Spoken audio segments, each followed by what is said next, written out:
Hey folks, here at BangTheBook.com. Brian Blessing in Las Vegas, and we're focused on the West region in the NCAA tournament. Let's dive right in. We look at the odds in the West. Gonzaga is the 1 seed, 6-5. Michigan second choice at 3-1. Texas Tech 9-2. Florida State, a lot of love for Florida State. Too inconsistent for me. They're on the board at 6-1. But I do believe this is the most wide open of the four regions. A team like Marquette at 20-1, Buffalo at 18-1, Nevada at 25-1, and dare we even say it, Syracuse with that zone defense, someone could upset the apple cart here.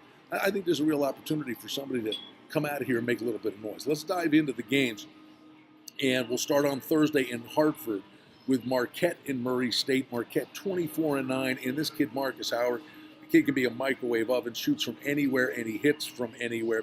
Marquette 4.5-point favorite. Total on the game is 149.5.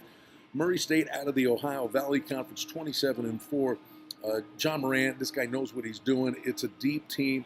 You know, the one thing with a team like Marquette, they can light you up, they can be exciting, and they can be exhilarating. But when you sometimes focus so much on one guy, this could be a little sketchy here.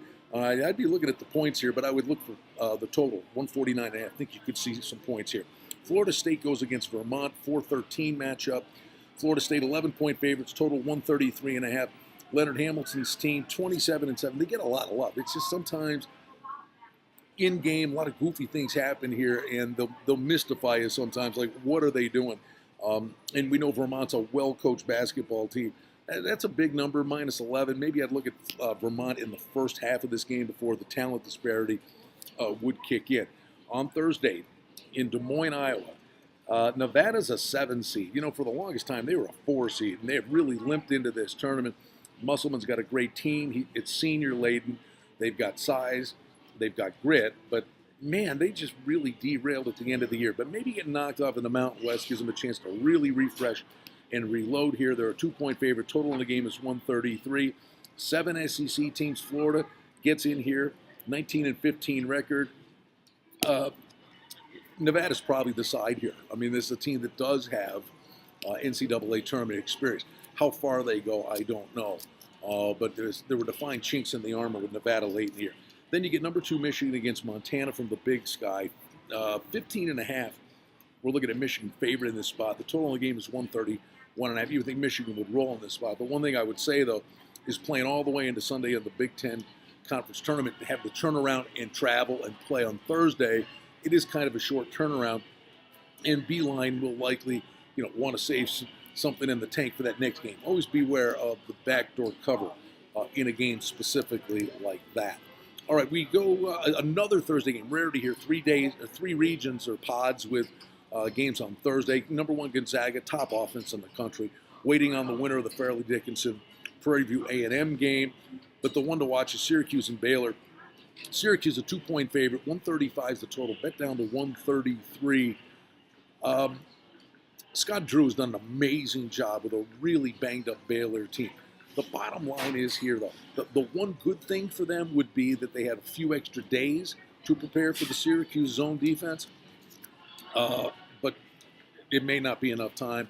An emotional year for Syracuse with Boeheim and the car accident.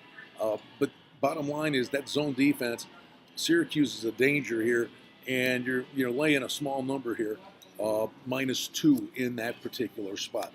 Then on Friday, this gets intriguing. Tulsa with Buffalo, a 6 seed. Best record in the country, 31-3. They feel like they got a stone in their shoe.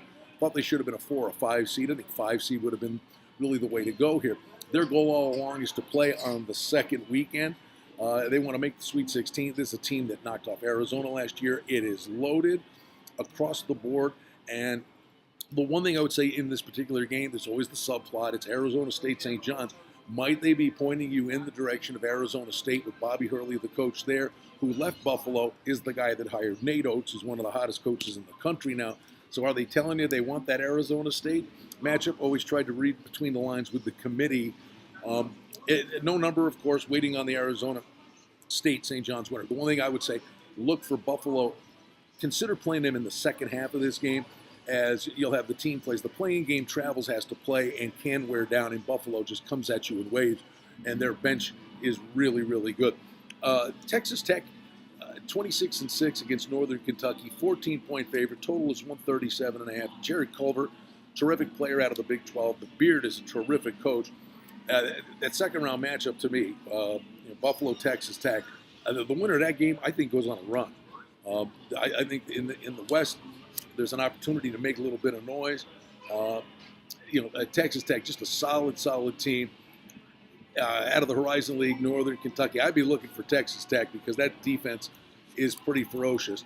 I'd be looking at the favorite in that spot, but would be really compelled for that next second round matchup, Buffalo and Texas Tech. It's the West region. I think there's some real money-making opportunities in here. I believe it's the most wide-open region in the NCAA tournament. From Las Vegas for BangTheBook.com, I'm Brian Blessing.